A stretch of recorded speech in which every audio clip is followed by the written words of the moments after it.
We'll be starting in just a few minutes. We're so grateful that you're here. Please enjoy these upcoming announcements for future events. Our next Nurturing the Beloved Community retreat with Father Tom is on October 2nd at San Damiano Retreat Center. Our annual meeting is Sunday, October 23rd at San Ramon Valley United Methodist Church.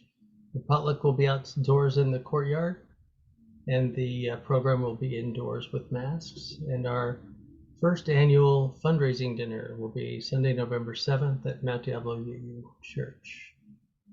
Enjoy the music while we get started.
بشینم سر راهی با امید نگاهی، بشینم سر راهی با امید نگاهی. خدایا تو گواهی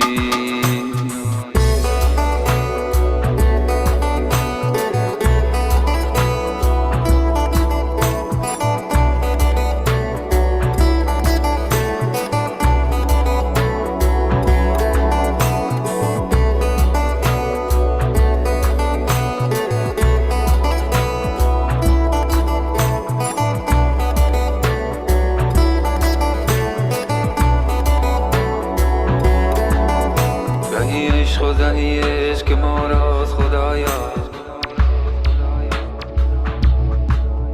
چه نغز است و چه خوب است و چه زیباست خدایا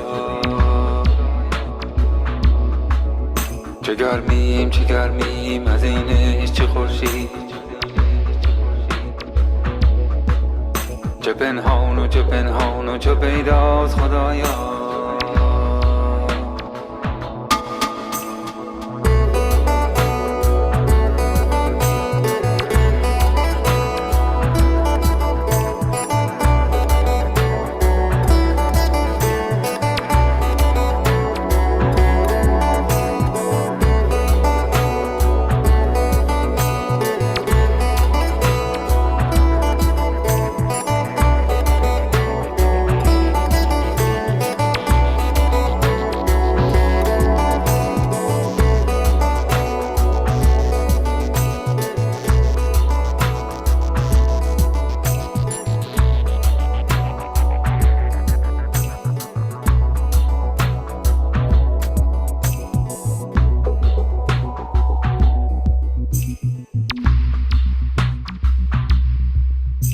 دیدم صنمی سرو قدیر و چمایی افکنده به رخسار چمن موی سیاهی بشینم سر راهی با امید نگاهی خدایا تو گواهی خدایا تو گواهی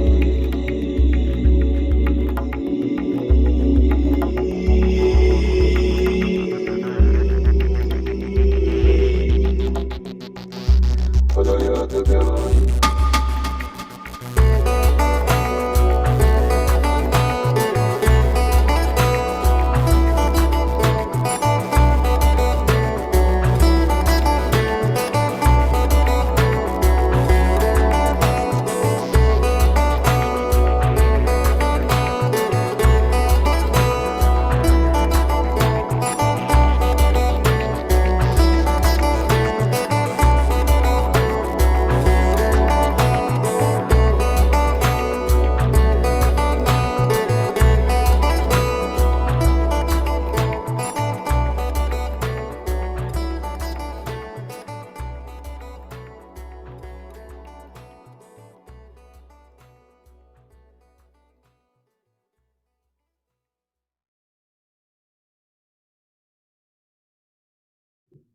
Good evening. We're so glad that you're with us.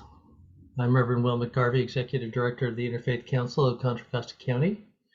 As we do our land acknowledgement, we remember our Ohlone, Bay Miwok, and Tachiokuts neighbors and their long history of stewardship over these lands. We also want to learn about other indigenous peoples, and so this month we're focusing on the Cherokee and the forced relocation of American Indians that began with the Indian Removal Act in 1830.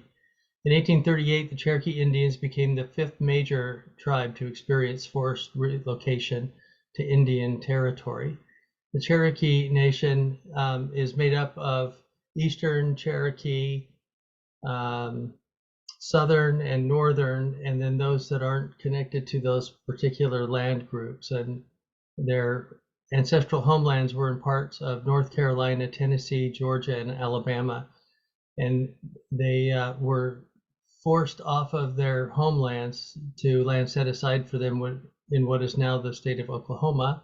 And we've broken all 750 plus treaties with Native peoples here in our lands.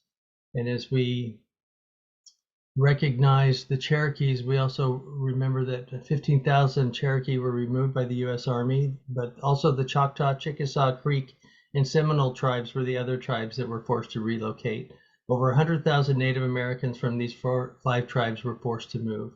The people were held in concentration camps through the summer, then they were forced to travel over 1,000 miles under very hard conditions to Oklahoma. Along the trail, nearly 4,000 Cherokee died of starvation, exposure, or disease. Cherokees came to call this forced migration Nunahi Duna Delol Hilui, or the trail where they cried. The result of the U.S. government's American Indian removal policy devastated American Indian culture. Native Americans had been strong and vibrant parts of North American history, what they call Turtle Island, but what the government did to these people is difficult to understand and even to accept today. In 1987, Congress passed Public Law 100-192, designating two of the routes taken by the Cherokee people and their removal as a National Historic Trail within the National Trail System. Today, it is best known as the Trail of Tears. The forced removal of Native Americans remained a black mark on American history and reminds all of those of us who desire freedom that all people deserve a life of liberty regardless of race, religion, or ethnicity. We're so glad that you're here and that you're a part of our program tonight. If you want to take just a moment and either in the participants list or elsewhere, you can rename yourself and you can include your first name. You can add an ethnicity, a gender, and even what you're wearing tonight. A different way of helping us find each other, but also introducing ourselves to each other. And you can do that in the Zoom room or it's easier in the participants list when the PowerPoint is going on. Tonight we have two special guests with us that are going to be leading our program. Dr. Maha Hilal is a Muslim American Arab, an expert researcher and writer on institutionalized Islamophobia and the author of the book Innocent Until Proven Muslim, Islamophobia, the War on Terror, and the Muslim Experience Since 9/11. Her writings have appeared in Vox, Al Jazeera, Middle East Eye, Newsweek, Business Insider, Truthout, among others. She's the founding executive director of the Muslim Counterpublics and an organizer with Witness Against Torture. She earned her doctorate in May 2014 from the Department of Justice, Law, and Society at American University in Washington, D.C. She received her master's degree in counseling and her bachelor's degree in sociology from the University of Wisconsin-Madison. In her spare time, she enjoys practicing Arabic calligraphy and spending time with her family. Fresh Lev White is not a stranger to us. Fresh has done a lot of our anti-racism trainings with us in the past, and we love having you back with us. I love the way you describe yourself, Fresh, as a love and compassion activist. He offers mindfulness, mediation, and diversity trainings as tools for shifting towards more authentic, conscious, and passionate living. He teaches and writes about how unconditional love and self-compassion are the ultimate gateways to honoring and understanding others, thus healing our communities and our planet. Lev is spiritually grounded in nature, the East Bay Meditation Center, Kehilla Synagogue, and Spirit Rock Meditation Center, and beyond. Today is International Day of Peace, and the International Day of Peace comes every September 21st. It's an interfaith holy day for us, and we're grateful that you are here with us, being a part of our program this evening. And we can't wait to hear this conversation between Lev and Dr. Maha. And so I'm going to just pin them up onto our screen here so that we can see them more fully. Let me do it as a spotlight instead of a pin. There we go. There we go.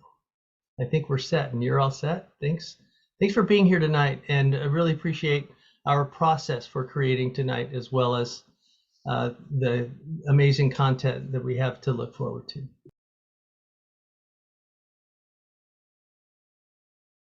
Hello, hi Will. Hello everyone who I've met before. It's great to be here.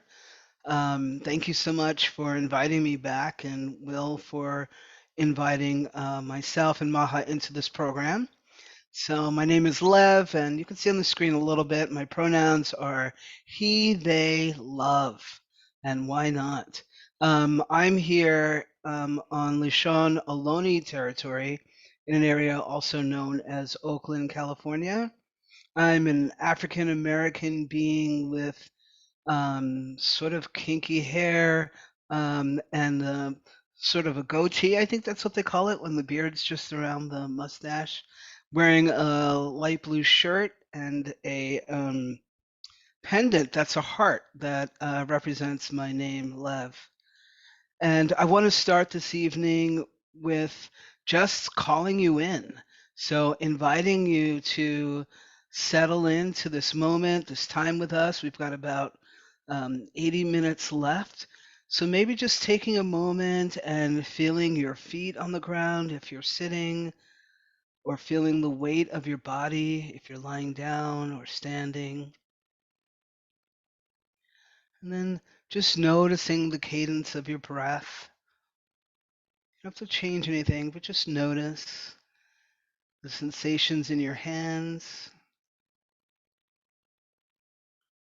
And very importantly, the feelings in your heart at this time. Just noticing them. And if it's comforting now or at any time, this evening and beyond, you might even put your hand on your heart for a little comfort, heart, belly, or both. So really encouraging you to be with ease and drink water while you're in this process. And some of you that are on screen, if you choose to, everybody can choose to get up and walk, but please don't take us with you. So if you're on a phone or something, it might be distracting. So just being in the space with us. I want to begin with a poem that Maha recommended. Oops, of course I there we go. And it's called For We Are the Children of the Atomic Age. And it's written for Dr. Heldon Caldecott. And it goes like this. And I'll just read the first part, we'll read the second part in the end.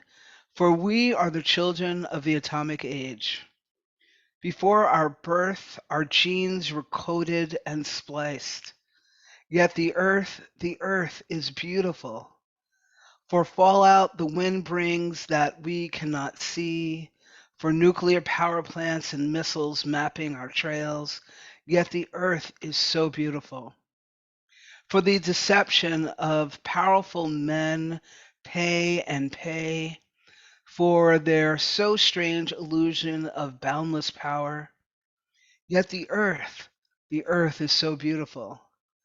For bald eagles and other endangered species, for the tragic magnificence of all doomed.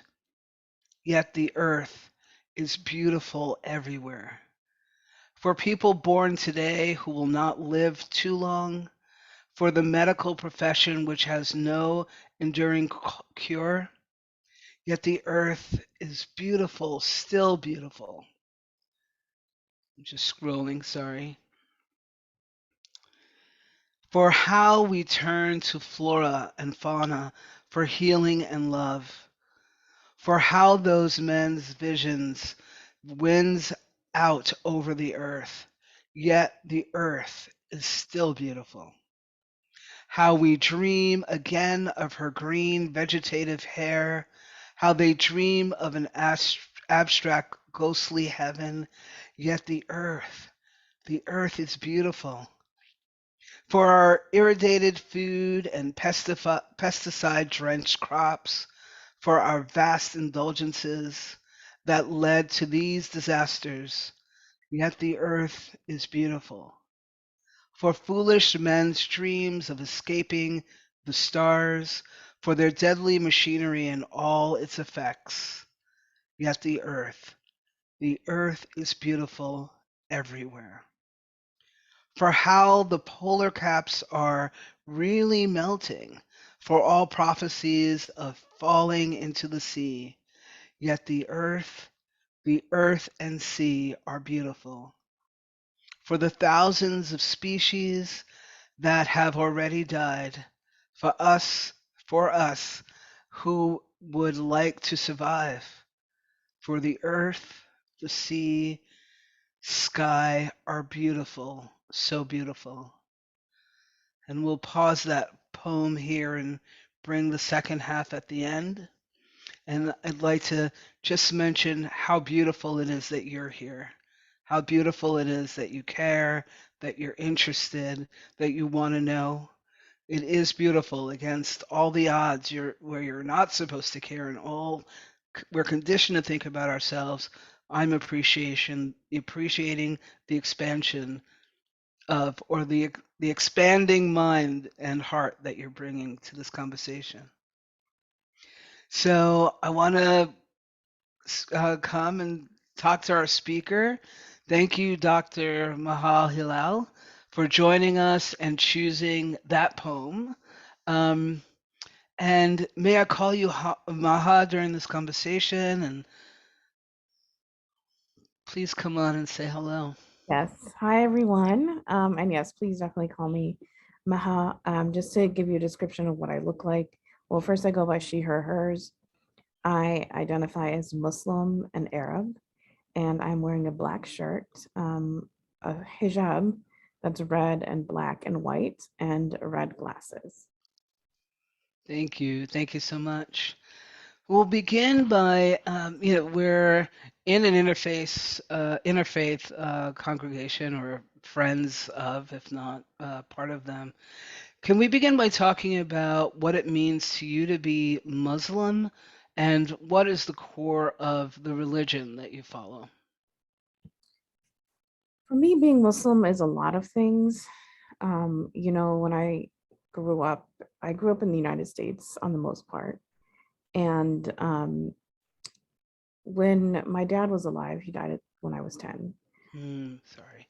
I grew up with more of an emphasis on sort of Arab culture and being Egyptian. And when he passed away, my mom, who was, a little bit more conservative, emphasized much more of the religious element, that we are sort of Muslim first.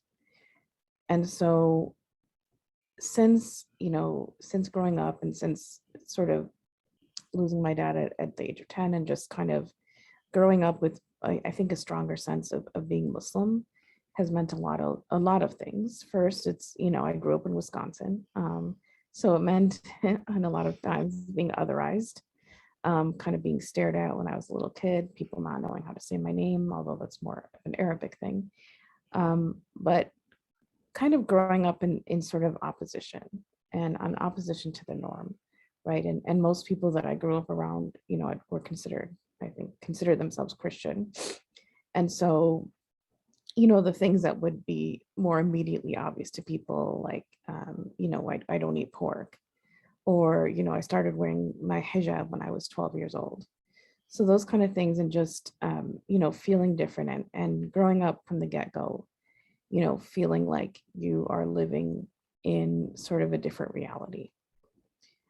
As I kind of grew up and just kind of navigated between all of my identities, whether it was Arab, whether it's Muslim, or being American, to me, the Muslim identity has definitely felt like the one that has really grounded me in social justice.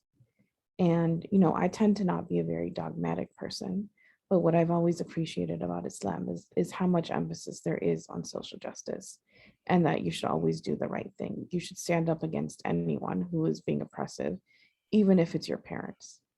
And so to me, that has really shaped who I am today, and the way I am in the world, and the issues that I care about. And, it's led to me sort of interacting and engaging with, my communities in a certain way, but also, has really fostered the sense of, like, brotherhood, sisterhood, siblinghood with my fellow Muslims. And, around this identity that has been so marginalized, that has been scapegoated, that has been demonized, criminalized, and, really sitting with that, and thinking, like, why is it that this religion is constructed so negatively? And, interestingly enough, right, it has actually brought, in many ways, Muslims closer together, because we are the ones that understand, that kind of stigmatization and otherizing. But I think fundamentally for me, being Muslim is about, being a just person, and really working towards social justice in your life, and, caring about the oppression of others, and not being an oppressor yourself. Thank you. I was doing a little research a couple years ago, and I began to, what I learned is that some, I won't say all, Muslims actually believe in Jesus, that, or at least that Jesus was a prophet and messenger of God. And also, when I first opened the Quran, this is probably like around maybe 5 or 6 years ago, I like landed on a page talking about Moses. And I bring this up because it's so easy for us to villainize and dehumanize those who are we're not who we are convinced are wholly different from us. And goodness knows the media has been doing work on that. Um, and as it appears, that was not the practice of Moses for those of us who are believers in Moses and his path and his life. We all hurt. We all breathe. We all love. Thank you for your share. I love hearing about particularly how the commitment to justice and fairness. Okay. Um, Sorry, I'm having scrolling issues. Thank you as well for writing "Innocent Until Proven Muslim." I love it. It's insightful, painful, generous, and beautiful all at once. There's there's a letter in there that I'll ask for you to read later on today. I've been appreciating the work. I've also seen other work that you've shared online that you've created. And for me, I know just walking in this world as a Black person, and then you're, walking as a openly Muslim person, it takes courage to speak truth to as an oppressed person. Can you share a bit about what inspired you to talk about the war on terror, which of course equals the war on people? And sorry for a double question, what can you share with us about the impacts of the Muslim community and perhaps you personally? So this book has really been and was really a culmination of a lot of the work that I had been doing, whether writing, researching, organizing. And I would say that my journey to getting to where I was in terms of writing the book began in 2007 when I did an internship at Amnesty International in what was then called the Denounce Torture Initiative. And that specific internship focused on closing Guantanamo Bay prison and ending torture. And, for many people in BIPOC communities, they don't always have the luxury of, waiting till they're 25 to understand how there's massive targeting by the state of their communities. But for me, this was sort of a pivotal moment in understanding the lengths to which the government, the US government, would go to criminalize and target Muslims. And being that Guantanamo Bay prison has existed post 9/11 specifically to detain Muslim men, really sort of awakened and politicized me, and made me engaged in and sort of driven to really fight back and challenge this apparatus. Now, I didn't understand at the time how vast it was and how robust it was and what kind of beast it would become. But I knew from both my experiences on 9/11, knowing, even though I was 18, that if a Muslim was a perpetrator, there would be collective responsibility. Then years later, doing this internship and seeing how Muslims were the only targets of Guantanamo Bay prison, and then learning more about the extent of the war on terror and how deeply rooted it has always been in Islamophobia. Nevertheless, even though people sometimes recognize this fact, it's not something that's mainstreamed. And this includes even in left and liberal circles, right? When you talk about the war on terror, the point I wanted to impart in this book is that you can't talk about dismantling and abolishing the war on terror without incorporating and mainstreaming an Islamophobia analysis. That is to say that you cannot dismantle the war on terror without dismantling Islamophobia. And that to me was the primary driving force of writing this book, that we should no longer see the targeting of Muslims as coincidental or an unintended consequence but intentional by the government, vis-a-vis policies, vis-a-vis narratives, and really understanding, right, that this apparatus, there was other reasons, sure, but this apparatus was built and meant to target Muslims on a massive scale, and it has accomplished as much. So when I talk about and think about the impacts of the war on terror, right, there are a range of impacts.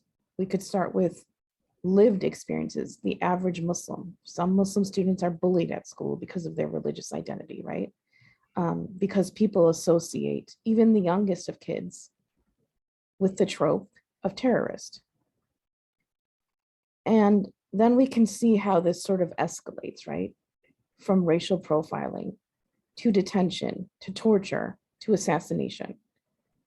And the Muslim community has experienced all of this because of the ways that the United States government has been able to leverage narratives that demonize Muslims in order to justify state violence.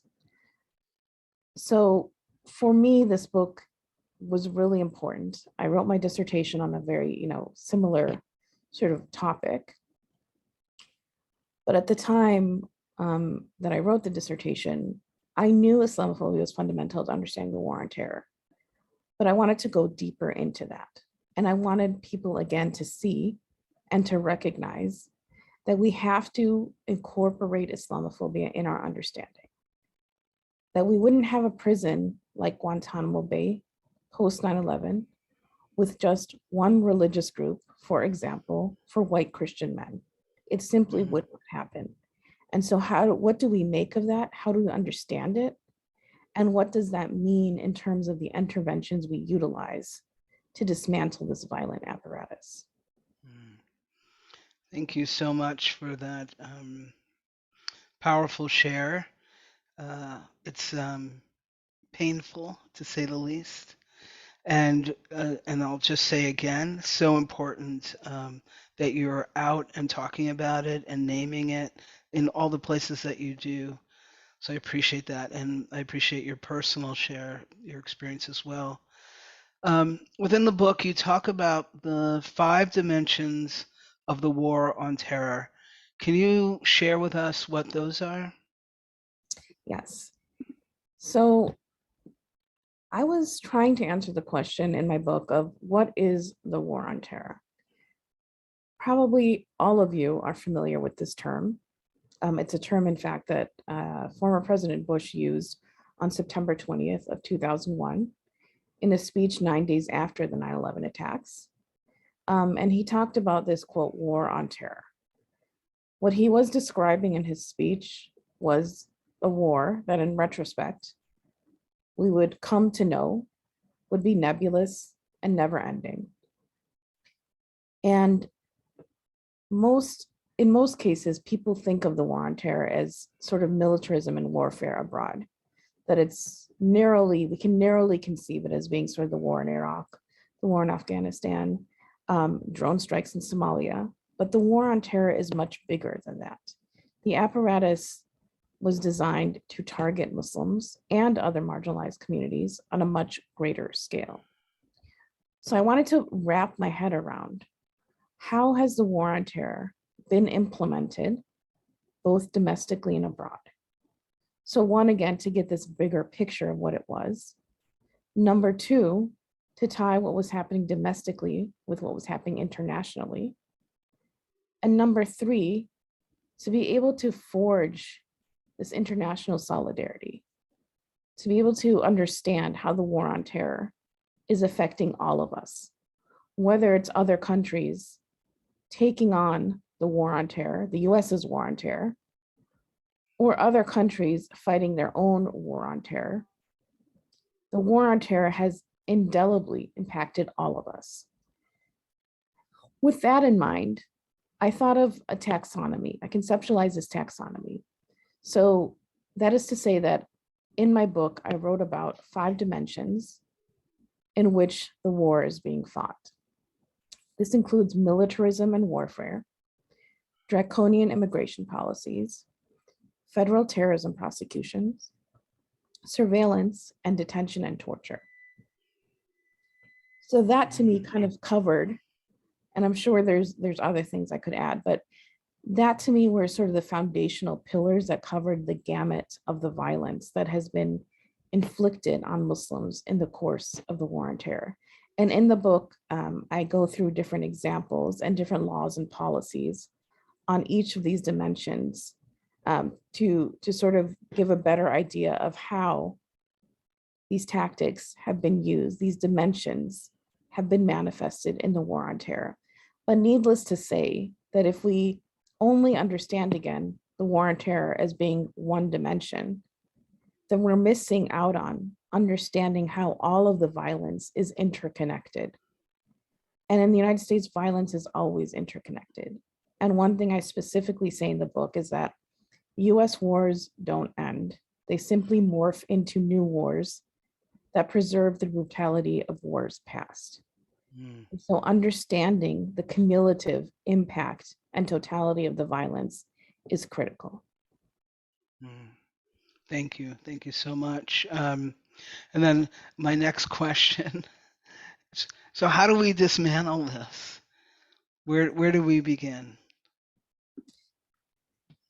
You know, that's a good question. I've thought about it a lot because I know we talked about it. And, you know, to me, one of the starting points was again to figure out what exactly is the War on Terror. Because at this point, say, especially if you're 20 or 21, right? Everything that has been done in the course of the War on Terror has become so normalized, right? TSA body scanners are normal. Taking off your shoes at the airport is normal. All the things that we've become used to no longer really stand out to us as being part of the national security apparatus. So I think part of it is, again, recognizing this totality of infrastructure and then denormalizing and thinking of how do we extract this from our daily lives. And that's hard, right? Because if you think about surveillance, a lot of us know we're being surveilled, but are we willing to take steps like getting off Facebook, getting off Twitter, right? Getting off Instagram, right? And you know, that's perhaps when it's more of the companies surveilling you, perhaps it doesn't feel as big of a threat as when the state is surveilling you, but obviously the state is always at liberty to get information from these corporations, but it becomes sort of more easy to accept, right? You're just like, well, I'm being surveilled anyway, so what does it matter, right? And so it's really just hard to extract our lives from the ways in which the national security infrastructure has permeated them.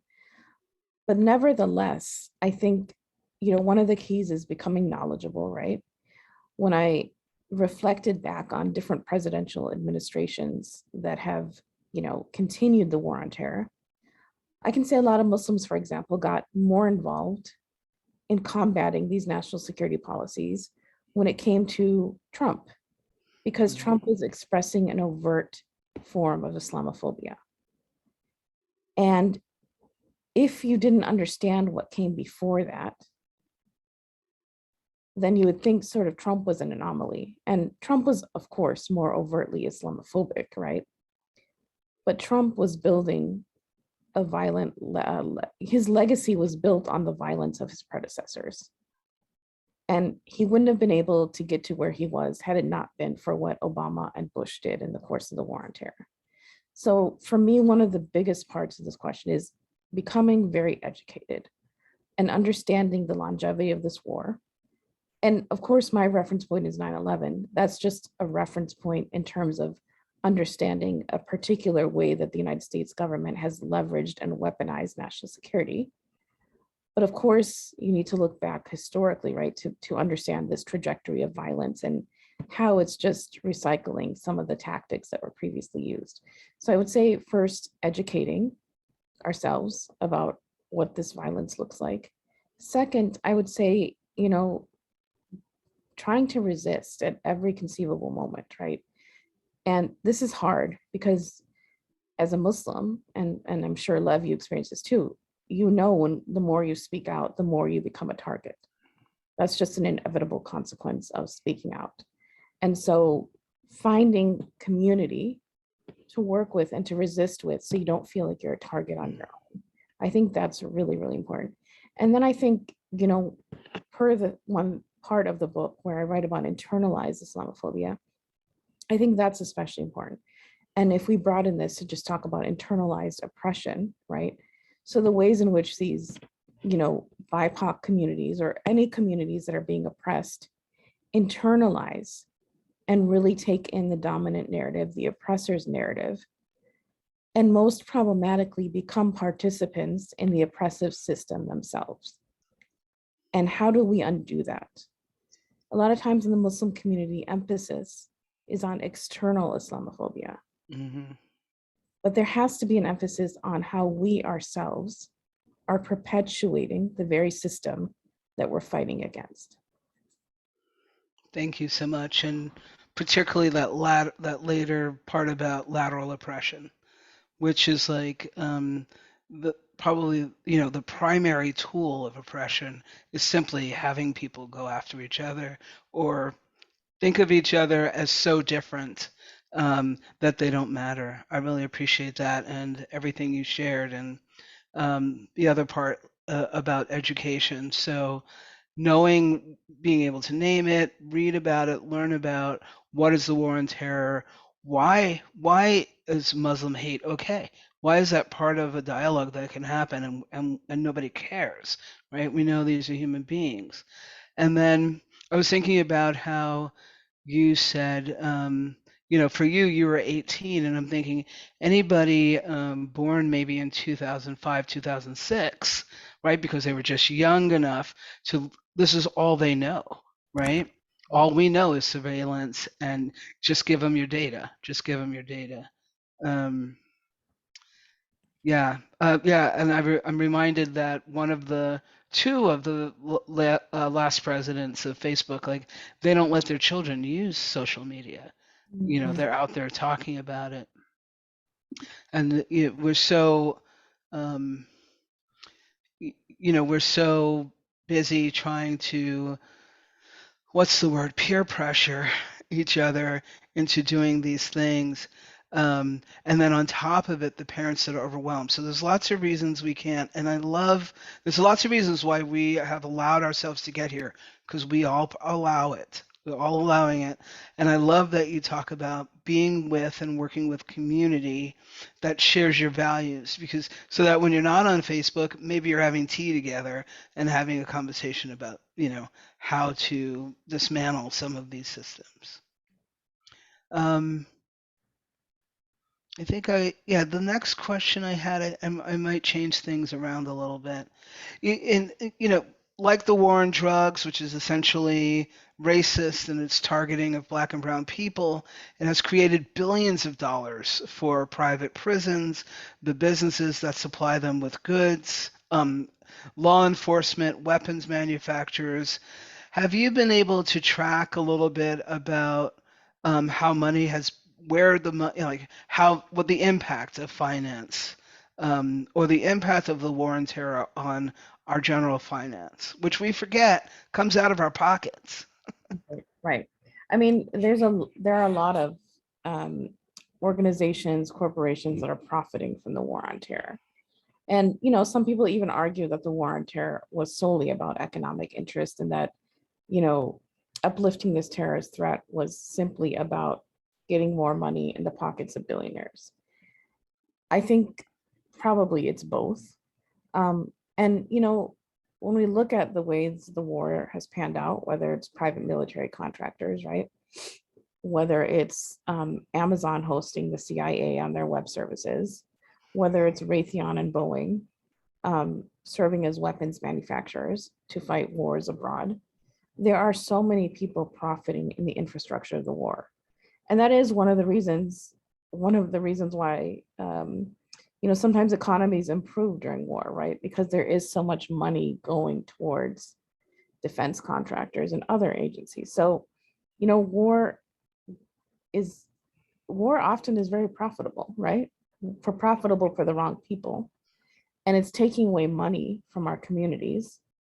It's taking a pot of money and diverting the majority of it to fighting war and making the richer people even richer. And that is also to say, right, that when that is the case, these institutions, agencies, and whoever is profiting is necessarily uninterested in intervening and providing solutions for conflict, right? Because that is not their goal, because they will discontinue making a profit if there is a resolution to the war, right? And so this is always important, right? When we think about who's lobbying what congressperson, or who's getting money from Raytheon, who's getting money from Boeing, right?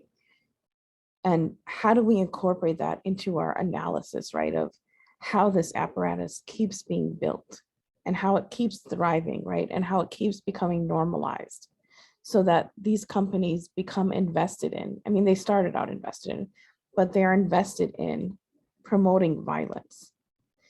And it's really hard. There's a petition, just for example, that the Action Center on Race and the Economy was working on to sort of put pressure on a phone company to discontinue their service at Guantanamo Bay. And a lot of these corporations, right, are providing what are seen to be necessary resources and utilities.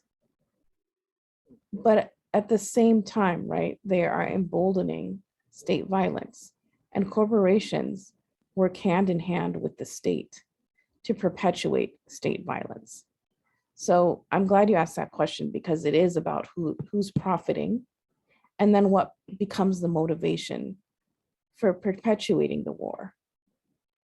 Because the war on terror, as we know, has done nothing good, right? It's resulted in the deaths of millions of Muslims, detention, torture, impacts on other marginalized communities. And do people in the US actually believe they're safer? Who knows? Are they safer? We don't know, because the government doesn't tell us anything anyway. But we do know, right, that the way this war has been fought is not a way to keep anyone safe.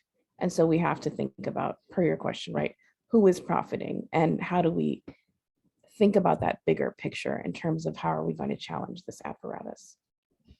Thank you. Yes.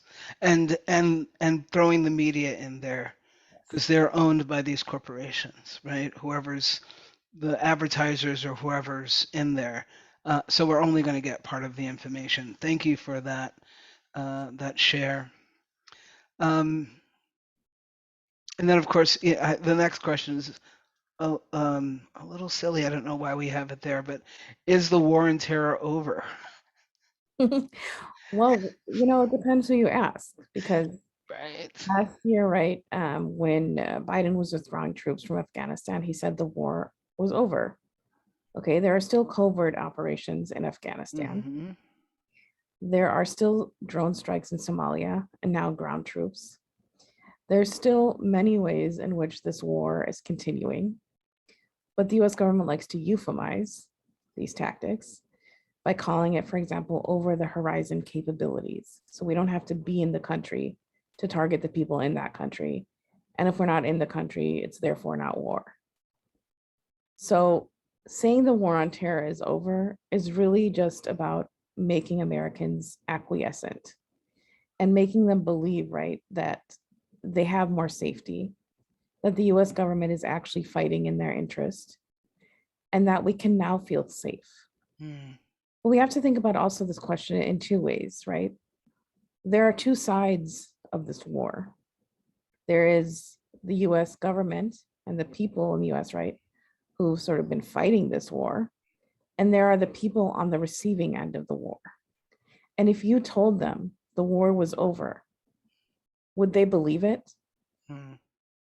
Probably not, right? Because their lives continue to be lived in fear, right? They know, even if the troops are actually gone, that the United States could come in at any moment and justify violence again against their people and their country. I always remember this young Pakistani boy who testified at a congressional hearing in 2013.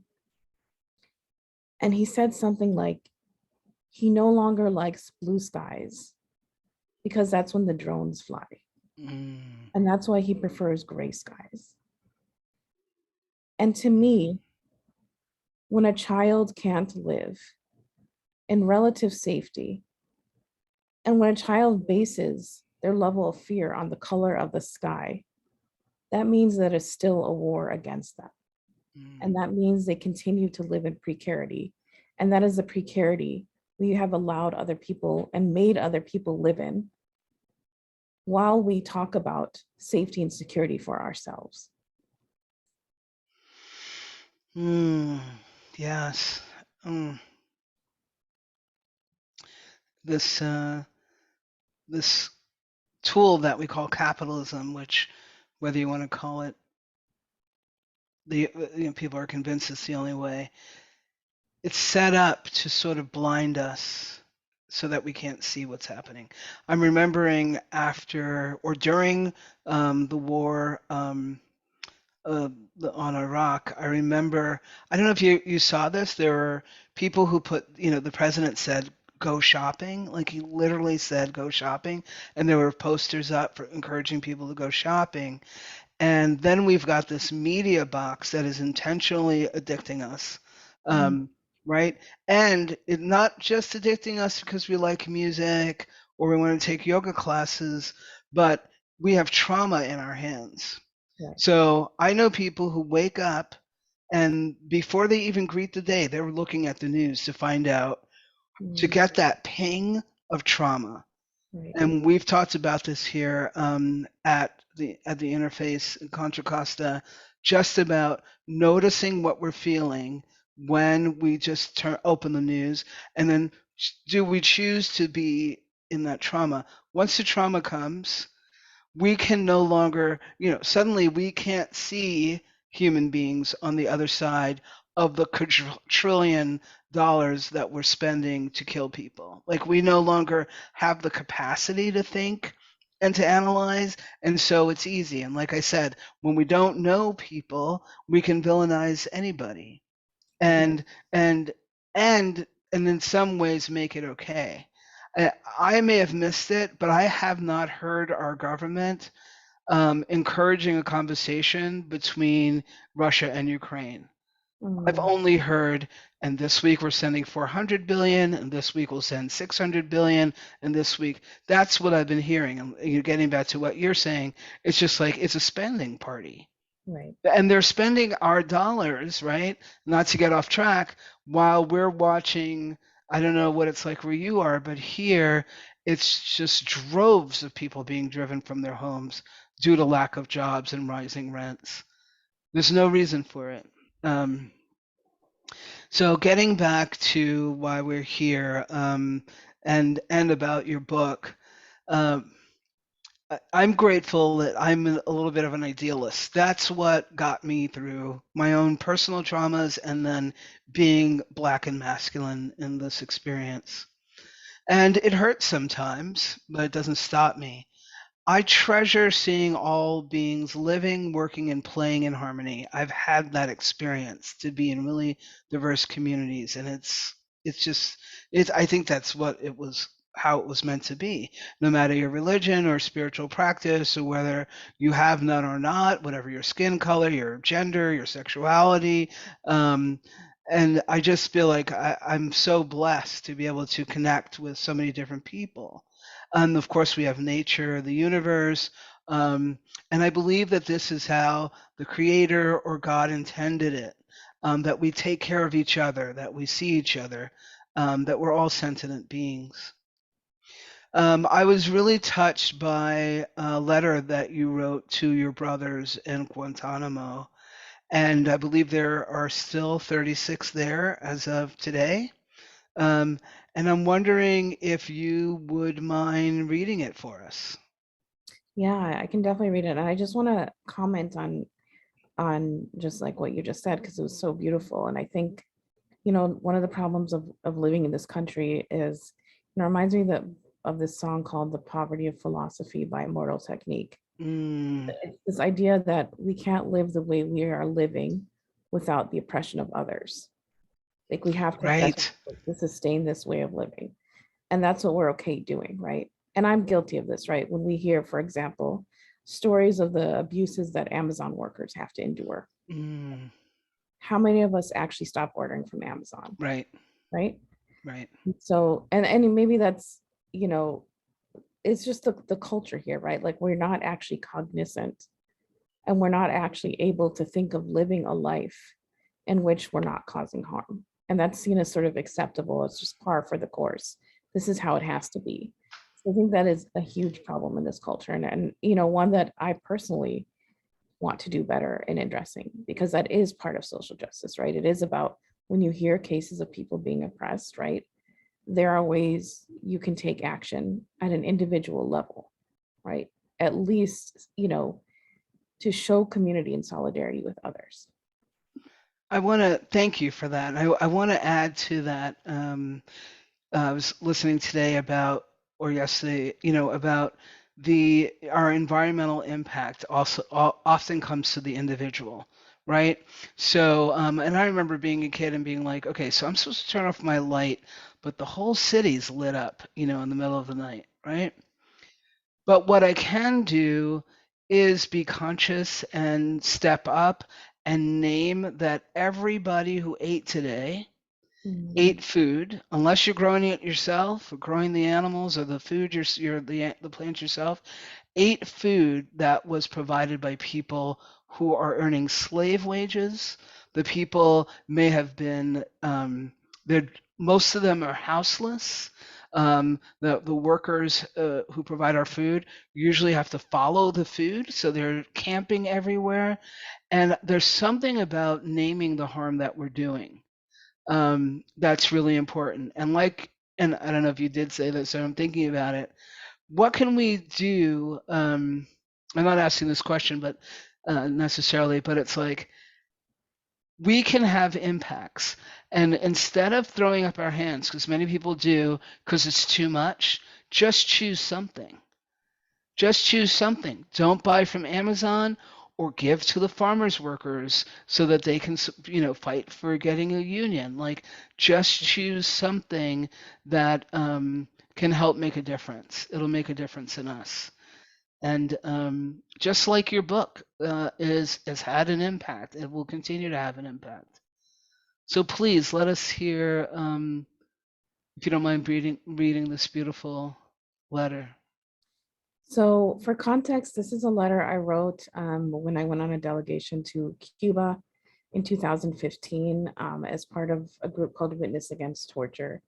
And we were camping out at a sort of a mountaintop, a hilltop where we could see the prison in the distance, but we couldn't get that close because for various reasons, but the Cuban and American government did not want to allow us to get any closer. So with that context in mind, I wrote this letter. To my dear Muslim brothers detained in Guantanamo Bay prison, I want you to know that today I'm coming to you, that I'm walking to the naval base to find you. I want you to know that your lives transcend borders and that your spirits exist above law. I want you to know that my liberation is bound up in yours, that none of us are free until you are. I want you to know that I've carefully looked through your pictures and read your stories, that I examined your pictures closely and tried to fathom your pain and suffering, that I tried to do so in hopes of alleviating just a small piece of your torture. I want you to know that I pray for you every day, that I can't wear the color orange without knowing and feeling that there exists on the edge of a small country, a prison that tortures you. I want you to know that I'm here until the end and until you are free. I want you to know that a journey of 1,000 miles begins with a single step, but that I count none except those that bring you closer to freedom and justice. I hope that one day, inshallah, we will greet each other at the mosque, saying Assalamu alaikum, knowing that you are my protector and that I am yours. Until then, dear brothers, be well and rise up, knowing that you are not alone. We hear you, see you, and will never let your lives be in vain. Your sister in Islam, Maha.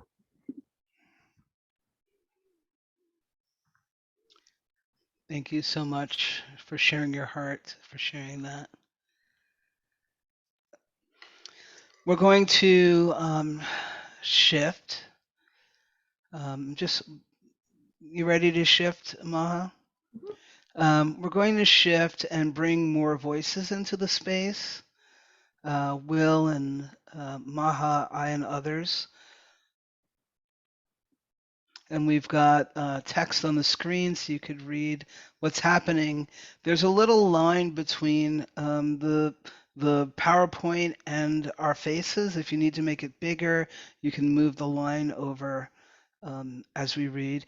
And then, Will, I don't know if you want to take us off Spotlight and have each reader show up. I'm going to let you, that idea just came to me. So I'm going to let you take the lead. I think some of us will need the words that are on the screen. So I think I've got the litany shared enough for us to be able to watch it and be able to read from it if necessary. Thank you. Together we will abolish Guantanamo with Maha. Today, we gather from different locations around the world to commemorate the 20 years that Guantanamo Bay Prison has been used to house war on terror prisoners. We remember the land on which the prison is based, illegally occupied Cuban land that has been used by the US to inflict massive violence. We recognize the violence of attributing the name Guantanamo to a horrendous prison that has been used to steal and destroy lives instead of a city with a vibrant people, culture, and society. Together, we will abolish Guantanamo. We reckon with the knowledge that Guantanamo is a manifestation of US empire, where vulnerable and marginalized bodies are and have been surveilled, controlled, tortured, and killed in order to preserve power, hegemony, and endless war. These are wars that are marked on the bodies of prisoners and tethered to the countries from which they originate. Together, we will abolish Guantanamo. We remember that before the War on Terror, Guantanamo was used as a site to detain Haitian refugees fleeing from the violence of a military coup that overthrew Haiti's democratically elected President Jean-Bertrand Aristide, a coup that the US helped facilitate. Instead of accepting Haitian refugees, the US government prevented many from reaching US borders, sending them to Guantanamo instead to be processed in the absence of US legal protections, like asylum. We remember the Cuban refugees who were detained at Guantanamo a few years later, refugees who fled from violence in their own country only to be detained by the US and imprisoned at a military base on their own soil. Together, we will abolish Guantanamo. We reflect on the fact that Guantanamo is not just a physical location, but the idea that certain lives are disposable and undeserving of justice. In the last 20 years of the War on Terror, those who have been subjected to these logistics of Guantanamo have all been Muslim men and boys. We stand witness to this injustice and categorically reject the US commitment to a version of national security built on the dehumanization of Muslims. Together, we will abolish Guantanamo.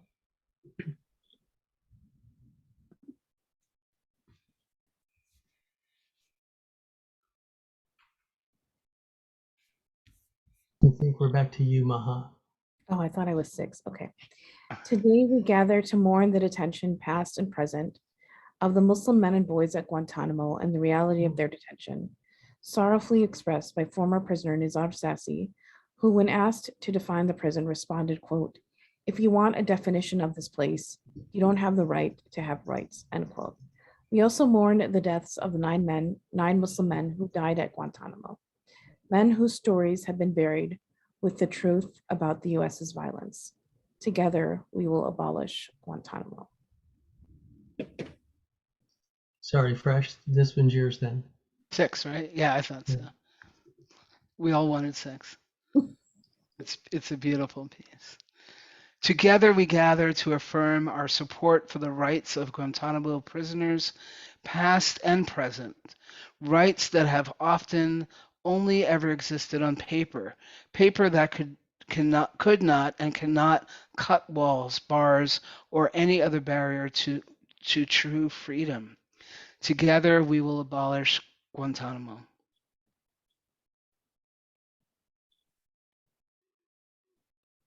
Ruth? We denounce the faux legal system that has rendered Muslim prisoners summarily guilty, including those who remain detained at Guantanamo and those who have been released. Rather than adjudicating prisoners' cases on the possibility that they could ever be innocent, instead they are adjudicated on the basis of how much an imagined threat they pose to the United States. Together, we will abolish Guantanamo. We challenge the construction of Muslim prisoners as inherently violent and terroristic constructions that the United States has used to justify and legitimize the infliction of egregious state violence at Guantanamo and beyond. Together, we must abolish Guantanamo.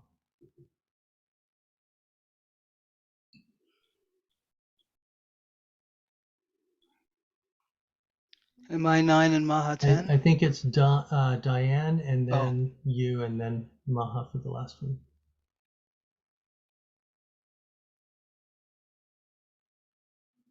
We need you to unmute there, Diane. If you're saying anything, we can't hear Oh, you. I was. Sorry about that.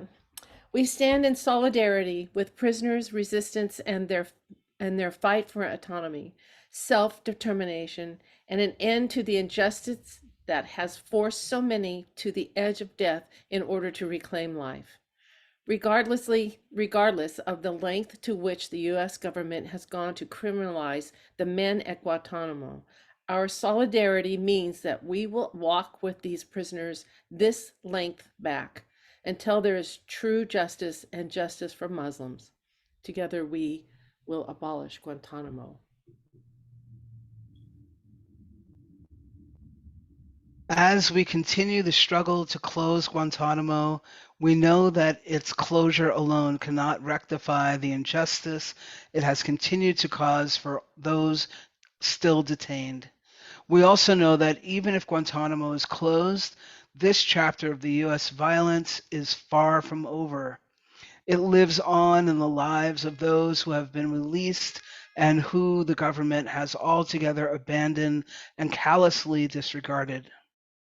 No matter how the U.S. has marked these men, we bear witness to their courage and spirit, especially in daring to hold close to their Muslim identity, the reason they were targeted in the first place. Together, we will abolish Guantanamo.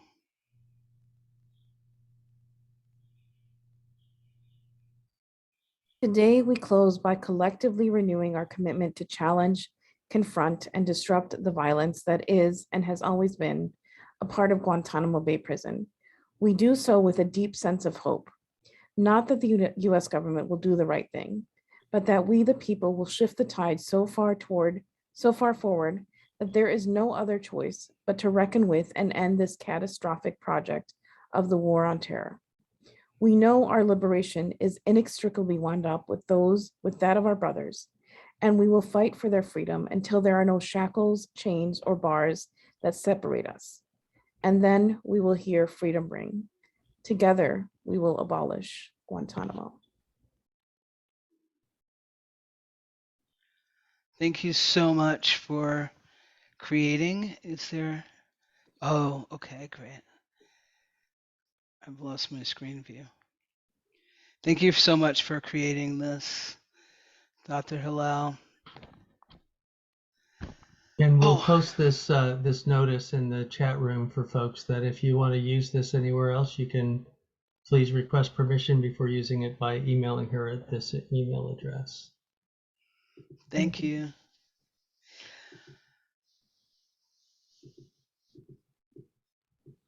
Because of your work, through your book, if people Google you, they'll see wonderful articles, again, speaking more truth. I'd like to shift a little bit and ask you, oh, somebody rang a bell. Time to transition. Time to transition. Ah, Uh-oh. Ready, Will? What is your vision for the world? And second part, is peace or healing possible? Let me answer the second question first. I believe peace is possible, but I also believe that that would necessarily mean there would be a sort of a foundational restructuring of our communities, our societies, our world, to live in a way where we weren't accepting oppression, and to live in a way where we actually wanted to help other humans, that we realized that we're in a struggle together. I have to say, I'm always sort of baffled when we talk about taxes in this country and taxes for the rich. And the fundamental problem to me is that we don't care about each other as a society. So it makes sense why people don't want to pay taxes, right? Because they don't want their money to go towards helping other people. And I've always just sort of thought about that as like, that's it. To me, the tax code is one thing, but the fundamental problem here, again, is that we don't care and we don't think our wealth should be spent on helping other people. And there's a sense of entitlement, right? And whatever we make is what we deserve, without caring about my neighbor has no food to eat for dinner tonight, right? My family in Egypt, I mean, my family's actually okay, but say my family in Egypt, right, didn't have access to education. So to me, peace is about really fostering compassion, as you do so well, Lev, compassion and community, and making people care about each other. I don't know how we do that. I think it's an uphill battle. And even when I think back to your initial comment on, people not realizing that Muslims believe in Jesus, right? For example, part of that is the problem. But the other part of it is that they don't care, because once you've been dehumanized, you can tell people we're like you in XYZ way and it won't make a dent. And so there's all these barriers, right? In terms of breaking down these constructions of different people that have been dehumanized. Thinking about what does justice mean for the people that we identify with and relate to? And why is it different for other communities and other people? Why do we accept that? Why should we accept that? And understanding that when we accept it for other people, it inevitably comes back to us. So, I think that peace could be possible, right? And there's this other, term in conflict resolution of negative peace, which is just sort of the absence of violence, right? I think it was Galtung that came up with this term, but the absence of violence. Maybe we could have that. And even that at this point, right, seems like a stretch based on how much violence there is in the world. But to have actual peace, I think really needs to start with how we treat each other. There are a lot of social justice spaces I've been in, right, where you could be advocating to end torture, to end mass incarceration, but you could at the same time be treating the janitor that cleans your office and your building like crap.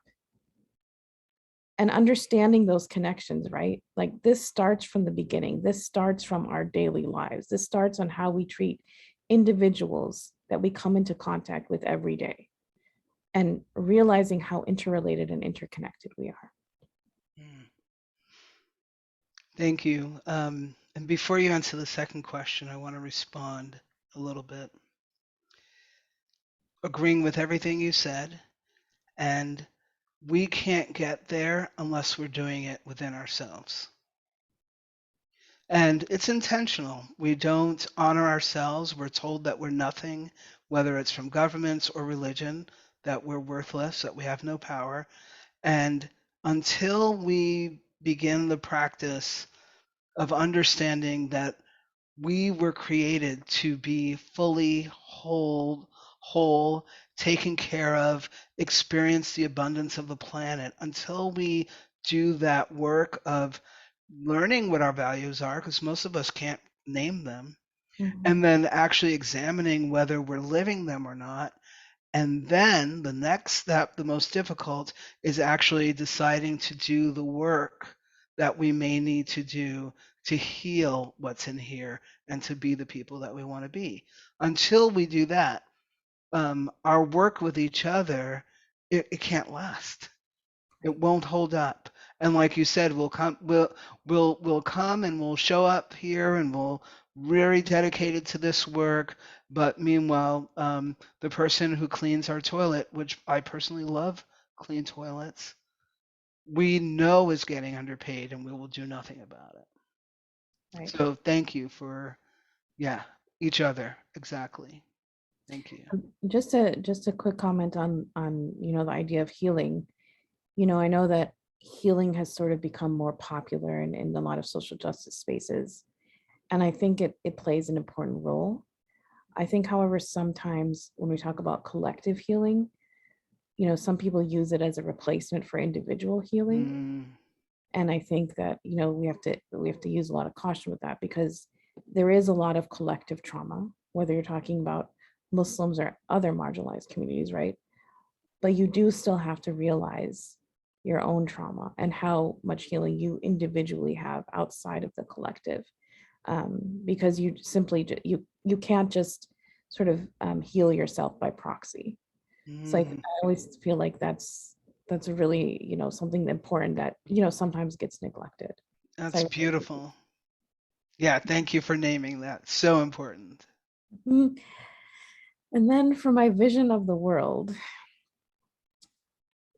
like maybe you and Will have experienced this, but when you're sort of just like steeped in social justice and your daily work is about like combating this violence and that violence and that violence, sometimes it really gets hard to imagine a better world, and a world where you're not just like trying to stop the violence, but you can move beyond that to actually build something better. And I think sometimes I get stuck in that. And, I recently met with this woman whose sister was an Amazon worker, and she was made to do COVID testing at Amazon, even though, she wasn't a doctor or a nurse. And she died suddenly, presumably from COVID. And last year when we had talked to her, she was very sad and depressed, of course, right? Because she had lost her sister. And when we saw her this past weekend, she said, "I'm ready to fight and I'm ready to win." And I realized in that moment and in listening to her that I hadn't had that feeling for a long time. But to me, it was about pushing back, just pushing back, right? And kind of disbelieving, maybe even subconsciously, right, that winning could be possible. And, winning and losing aren't necessarily the best terms, right? But that a better world beyond just, stopping the violence could be possible. So to me, it's about, communities living in dignity. We talk about collective liberation a lot, and I appreciate those conversations, and I use that term. At the same time, I sometimes think, what exactly am I using that term to mean? And how do we work towards that, right? And I know, because I work on policies and laws impacting Muslim communities, right? And the violence is so perpetual and so consistent that sometimes it's hard to look outside of your community. So how do we really make those connections, right? And how do we build those communities of resistance where we can imagine this better future and, something that isn't just a world where we're not just constantly fighting violence, where there's genuine interest in human beings improving the lives of others because they have compassion and because they care about one another. Thank you. And what you're bringing up for me is play. It's, when we're doing this work, and sometimes we can get so engrossed, we're like, just the idea of play sounds like, what? I don't have time for that. And I use this phrase, it's like, it's our responsibility to live into the privileges that we have. So if we have the privilege to spend a little time laughing in the park, in the ocean, by the beach, with our community, if we have time to like make food and tell bad jokes, it's our responsibility to live fully into the privileges that we may have. That work in itself helps to feed us so that when we get into that play space, the vision's not so far off, because part of the vision is that I'm looking forward to doing this again. And I'm praying that people all over the world have this opportunity to eat with their friends and drink with their friends and roll around the floor, whatever's possible. Play. So we have time. We're of course we ran over, which we knew we would, which is fine. Maybe we can get one or two questions in. And Will, I don't know how you want to take those questions. Let's ask folks to use the reaction button to just put a raised hand up there, which makes it a little easier for us to see who has a question, and then go ahead and unmute yourself. Great conversation tonight, folks. Thank you so much. Thanks for going deep. Thank you, Dr. Maha. Yes. And thanks to Ruth and Diane who helped with our reading. Thank you, Lev, and thank you, Reverend Will, for facilitating and organizing this beautiful event. Any statements or questions you'd like to ask Maha or Fresh? Lev, White. I love both your names. I want to say them all the time, Fresh. People do call me Fresh, Lev.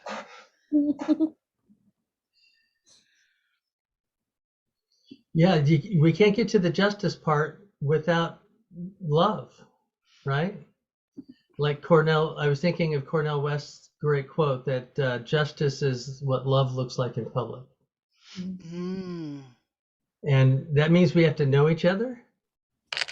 And it's not just like the golden rule, which is somewhat of a cop-out these days because we live in a postmodern world that calls for the platinum rule rather than just the golden rule, right? We're not called to just love each other the way we want to be treated. We need to get to know them well enough to know how they want to be treated. And that's the diversity that we live in this big world. And that means that I can't take for granted that all Muslims or all Jews or all Baha'is or Catholics or Protestants all believe the same thing or want the same thing. We have to get to know each other. Go ahead, Dennis. First of all, I want to thank you very much for a wonderful conversation tonight. I really, really appreciate it. Given everything that you said and so on, how do we deal with extremism and fundamentalism in any religion or in any ethnic group that sometimes goes against the rights of the larger community, and how do we deal with that in trying to make this world better, and in trying to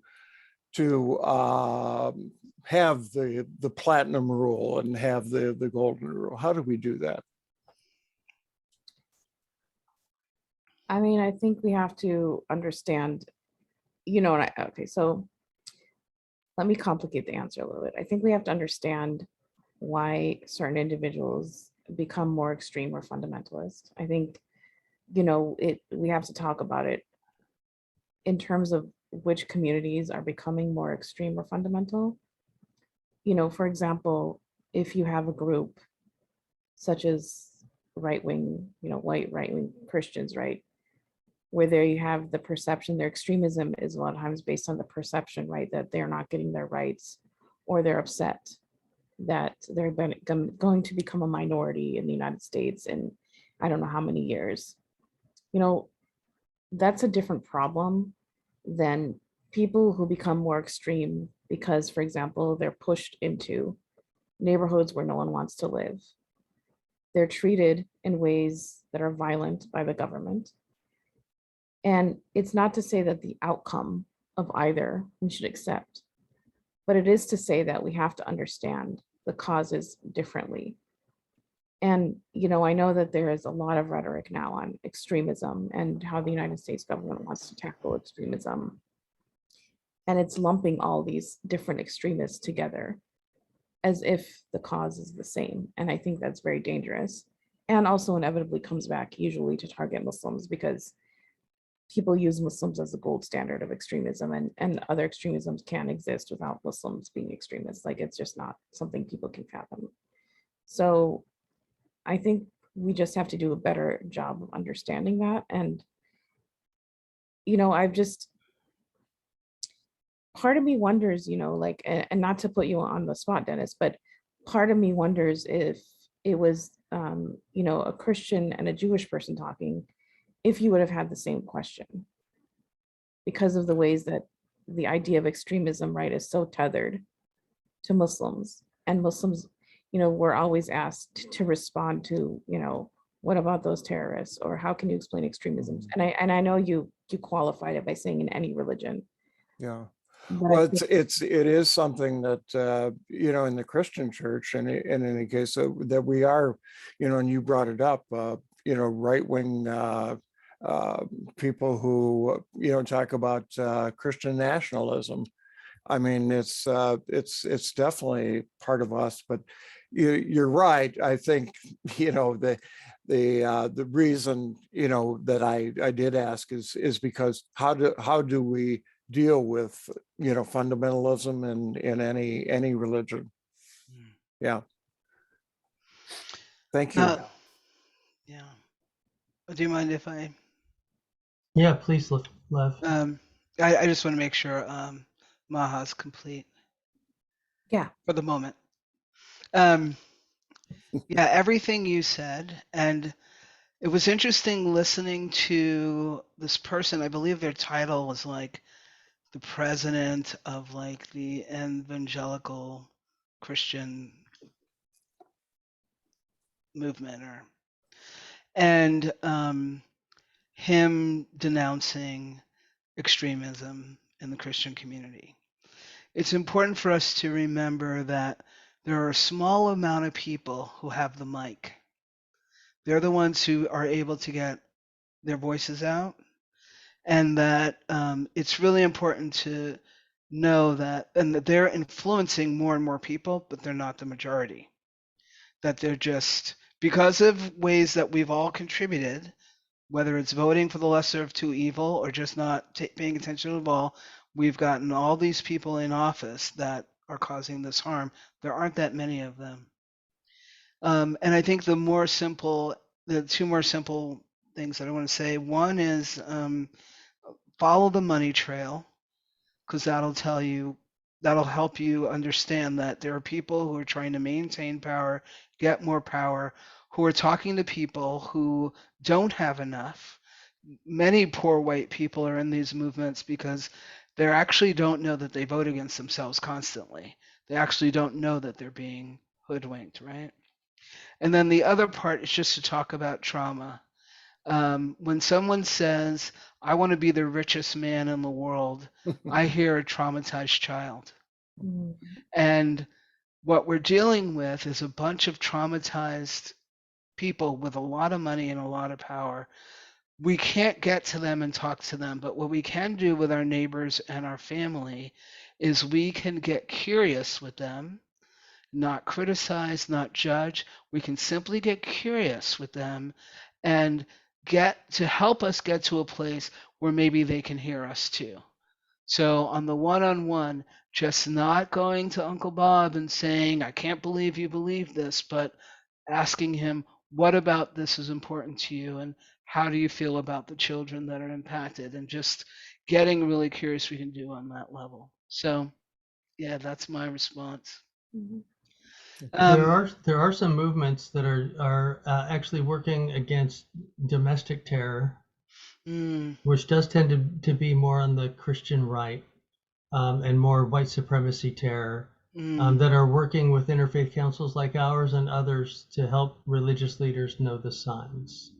So Oh, that because nice. we're recognizing that people are getting radicalized online, and it's really hard to be able to figure out who's spending time online and what they're hearing. Hmm.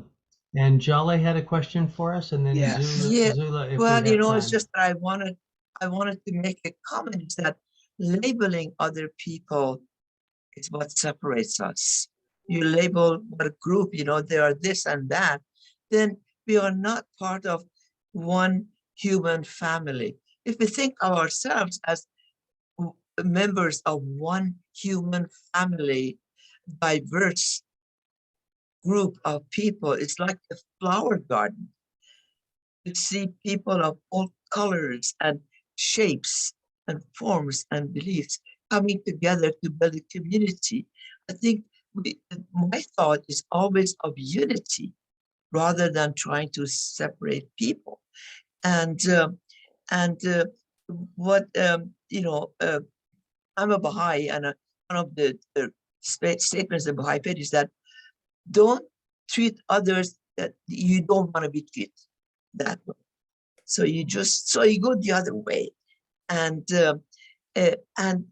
we teach our children from the time they are taught that there's only one human family. We all started in Africa, and because of the climates and so forth, slowly we changed to different colors and so forth. There is only one human family. I want to say, yes, we're all human. And it is not our differences that divide us. It's our inability to recognize, accept, and celebrate those differences. We were made different on purpose. Right. There's no reason for us to dishonor the label of Muslim, the label of Jew, the label of Christian. We can have all these labels and still accept each other in these ways that we want to show up, not to try to erase them, but to actually embrace them, to be able to embrace all of them.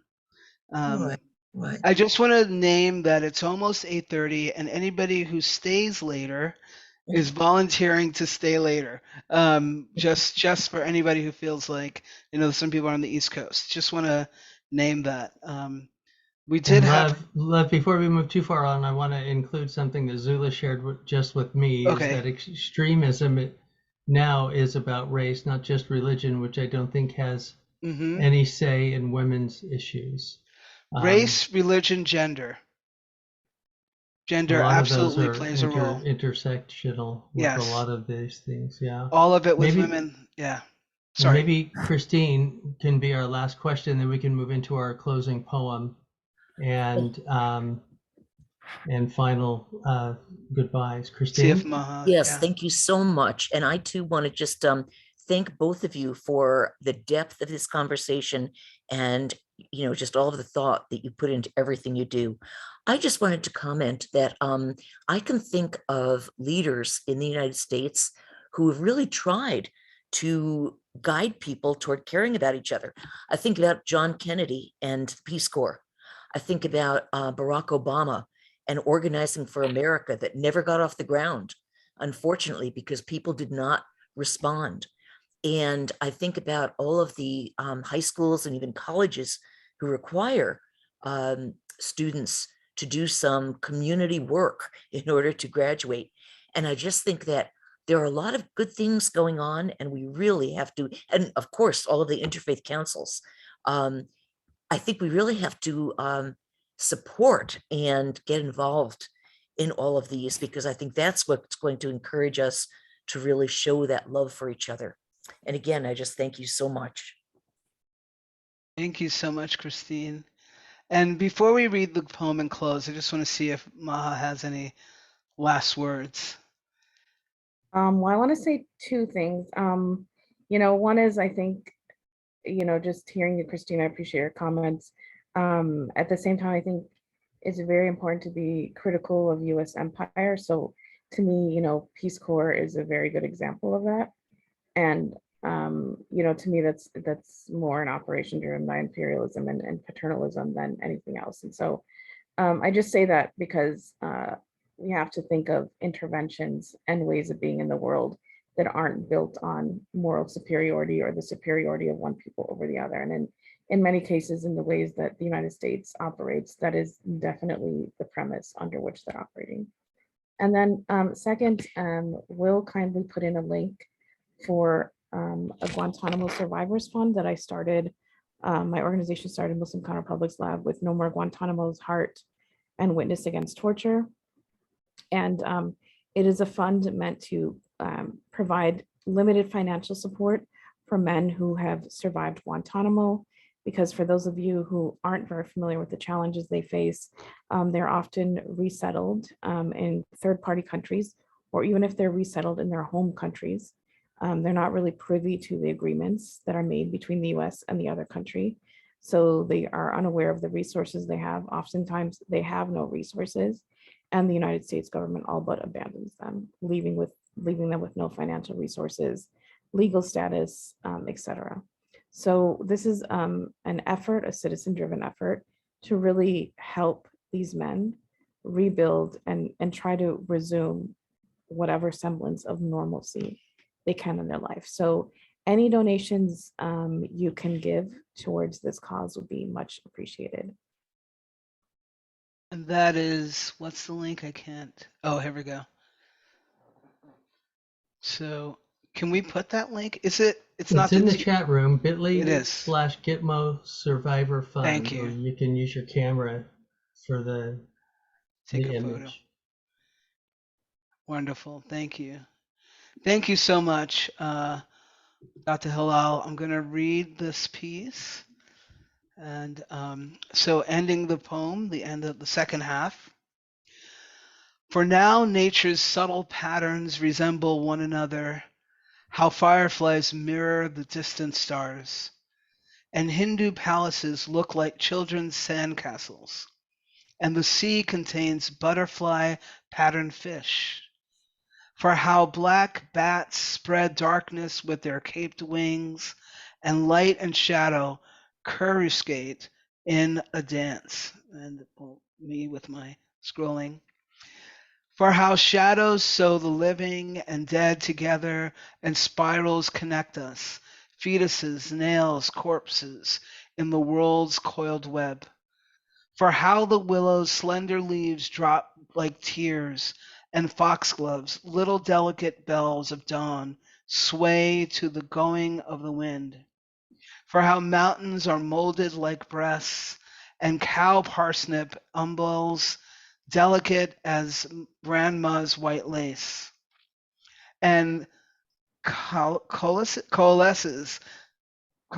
might have been doped by artists' brushes. Sorry, I don't know these words.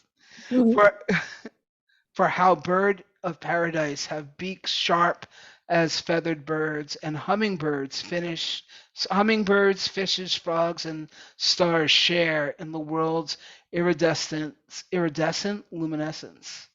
And for how the trees' leaves are their mantle of hair, that they shed and grow and shed and grow again. And for how cat, zebra, raccoon, and tiger lily are marked by the same wind-driven eternal fingers.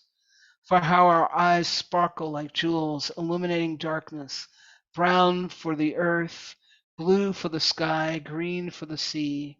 And for how our bodies contain arteries of water, like the earth, its nets of oceans, lakes, and rivers, its profusion of life-sustaining blood.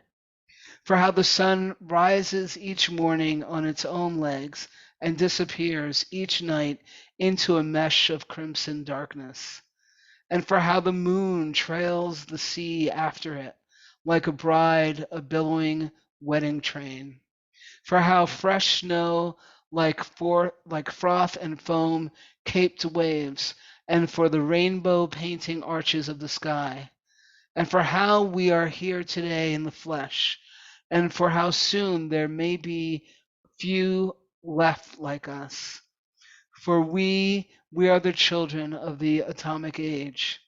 For all this, and for the earth, which is beautiful, still beautiful everywhere we go. And this was written by poet Erica Horn, and From Her Primal Connection is the name of the title, in 2003. So thank you. Thank you, everyone. Thank you, Maha. Thank you, Will, and everyone who came and participated, and all of your congregation for supporting these events.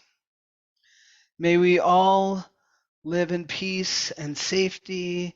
May we all continue to grow and educate. And may we all one day be free. And go out and get Dr. Maha's book, Innocent Until Proven Muslim, wherever you Thank buy you, books. Elizabeth. Oh, yeah. Thank you, everyone.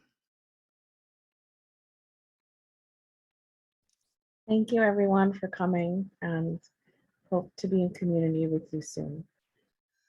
And I believe there's a recording. I don't know if it's going to be shared publicly, but if it is, please share it with your friends. Amen. Have a great week. May we be the peace we desire to see in the world. Yes.